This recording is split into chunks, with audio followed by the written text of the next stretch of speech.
Guys the next dosa design നിങ്ങൾ കണ്ടിട്ടുണ്ട്.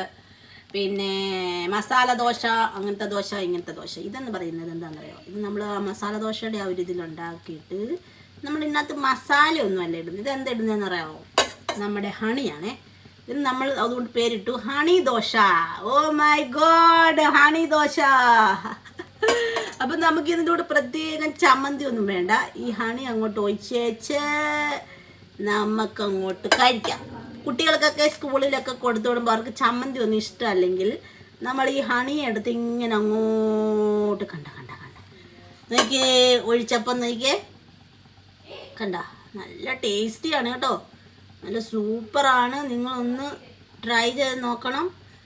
Okay, അപ്പം നമുക്ക് ആവശ്യത്തിനനുസരിച്ചിട്ടുള്ള മധുരം ഒഴിച്ചാൽ മതി. അപ്പോൾ ഈ സൂപ്പറാണ് ഈ ഹണി ദോശ എന്ന് പറയുന്നത്. അപ്പം നമ്മൾ ഈ ഹണി ദോശ ക്രിയേറ്റ് ചെയ്തിട്ടുണ്ട് ഗൈസ്. അപ്പോൾ ഇത് നമ്മൾ ടേസ്റ്റ് ചെയ്യുമ്പോൾ നിങ്ങളെ കാണിക്കുന്നതായിരിക്കും. അപ്പോൾ ഞാൻ എൻ്റെ അഭിപ്രായം പറഞ്ഞായിരിക്കും. അപ്പം നിങ്ങൾക്കും ഇങ്ങനെ ഹണി ദോശ ഉണ്ടാക്കാം. ഓക്കേ, കണ്ടോ ഗൈസ്. അപ്പോൾ ഈ ഹണി അതിനകത്തത് നന്നായിട്ട് ഇങ്ങനെ ആവും. നിങ്ങൾക്ക് ഇനി വേണമെങ്കിൽ വീണ്ടും ഒഴിച്ചു കൊടുക്കാം കേട്ടോ. ഞാനൊരു ശകലം കൂടെ ഒഴിച്ചു കൊടുത്തായിരുന്നു. കണ്ടോ, ഇത് വേണം നമുക്ക് തിരിച്ചിടാം. പക്ഷെ ഞാൻ തിരിച്ചിടുന്നില്ല, ഇങ്ങനെ തന്നെ അതിനകത്തായിട്ട് നമുക്കിത് റോൾ ചെയ്തെടുക്കാം. ഞാനൊന്ന് തിരിച്ചിട്ട് കൊടുത്തിട്ടുണ്ട്. കാര്യം അന്നേരം അകത്ത് ഒന്നും കൂടെ അതെല്ലാം മുരുമുരാകും. ഓക്കെ, എന്നിട്ട് ഇനി നമ്മൾ തിരിച്ചിട്ടിട്ട് അതിനെ റോൾ ചെയ്യണം. അപ്പം ദേ വീണ്ടും തിരിച്ചിട്ടു. ഞാനത് കുറച്ചും കൂടെ ഹണി ഒഴിക്കുവാണ്. ഓക്കെ, കുറച്ചും കൂടെ ഹണി ഒഴിച്ചു. ഇനി നമ്മളത് ഉണ്ടെങ്കിൽ നമുക്ക് അതിനെ റോൾ ചെയ്തെടുക്കാം, അല്ലെങ്കിൽ നമുക്ക് ഇങ്ങനെ ഇഷ്ടമുള്ള പോലെ മടക്കിയെടുക്കാം. ഓക്കെ, ഇതിപ്പോൾ ഞാനിതിനെ റോൾ ചെയ്യുവാണ്. റോൾ ചെയ്തിട്ട് നമുക്ക് വേണമെങ്കിൽ ഇങ്ങനെ മണ്ടയ്ക്ക് ഇച്ചിരും കൂടെ ഹണി ഒഴിച്ചു കൊടുക്കാം. സൂപ്പർ ടേസ്റ്റിയാണ് കേട്ടോ. കണ്ടോ, ഇതിൻ്റെ പുറത്തും നമുക്ക് ഒരു ശകലം ഒഴിച്ചു കൊടുക്കാം. ഭയങ്കര ടേസ്റ്റിയാണ്. കുഞ്ഞു മക്കൾക്കൊക്കെ ഒരുപാട് ഇഷ്ടപ്പെടും, പിള്ളേർക്കൊക്കെ ഒത്തിരി ഇഷ്ടപ്പെടും ഇത്. ഓക്കെ, അപ്പോൾ ഗൈസ് നമ്മുടെ ഹണി ദോശയും നമ്മുടെ ഹോർലിക്സ് ടീയും റെഡി ആയിട്ടുണ്ടു. നമ്മളൊന്ന് കഴിച്ചോ. Hello guys, the next we are preparing Horlicks tea. അപ്പം നമ്മൾ സാധാരണ ചായ ഇടുന്ന പോലെ തേയില ഇട്ടു, പഞ്ചസാര ആവശ്യമുണ്ടെങ്കിൽ ഇട്ടാൽ മതി. കാര്യം നമ്മൾ ഹോർലിക്സിനകത്തൊരു നല്ല മധുരമുണ്ട്. അപ്പം നമുക്ക് ഇഷ്ടമില്ലെങ്കിൽ ഇടണ്ട, ഇഷ്ടമുണ്ടെങ്കിൽ ഇടാം കേട്ടോ. അപ്പം നമ്മൾ സാധാരണ ഇടുന്ന പോലെ തേയില ഇട്ടു. ഓക്കെ, ഇനി നമ്മൾ ഹോർലിക്സ് നമുക്ക് ആവശ്യത്തിനുള്ളത് ഇതിനകത്തോട്ട് ഇടാം. ഓക്കെ, ഞാനിപ്പം ഒരു ചെറിയ ടീസ്പൂൺ ഇട്ടു. ഇനി ബാക്കി ഞാൻ ഒരു ശകലം കൂടെ, എനിക്ക് സ്പൂൺ എടുക്കാനൊന്നും നേരെയില്ല, അതുകൊണ്ട് ഞാൻ ഇച്ചിരി അങ്ങ് ഇങ്ങനെ ഇടും. മതി കണ്ടോ. അപ്പോൾ നമ്മൾ പഞ്ചസാര ഇടുവാണെങ്കിൽ ഇത്ര ഇടണ്ട കേട്ടോ. പഞ്ചസാര ഇടാത്തതുകൊണ്ടാണ്.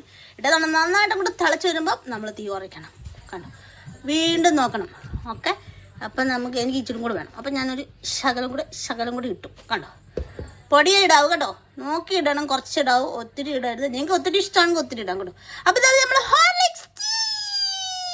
അപ്പോൾ ഹോർലിക്സ് ടീ കണ്ടോ, സൂപ്പർ ടേസ്റ്റി ഹോർലിക്സ് ടീ. അപ്പോൾ ഇന്ന് നമ്മളുടെ ബ്രേക്ക്ഫാസ്റ്റ് എന്ന് പറയുന്നത് Horlicks tea with honey dosa guys. അപ്പോൾ നമ്മൾ ഇന്ന് കഴിക്കാൻ പോകുന്നത് നമ്മുടെ സൂപ്പർ ടേസ്റ്റി ആയിട്ടുള്ള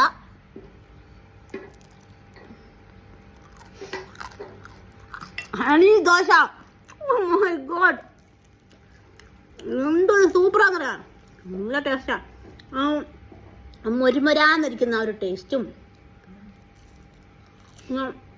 പിള്ളേർക്കൊക്കെ ഭയങ്കര ഇഷ്ടപ്പെടും. നിങ്ങൾ ഒരു തവണ ഉണ്ടാക്കി കൊടുത്തു വെക്കും,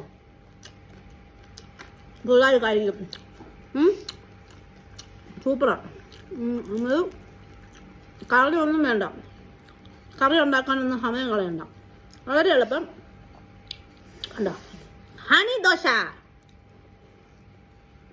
അപ്പം ഹണി ദോശയോട് നമ്മൾ ഹോർലിക്സ് ചെയ്യണം. ഓ മൈ ഗോഡ്, എന്താ സൂപ്പറാന്ന് പറയാം. Healthy delicious breakfast. സൂപ്പർ.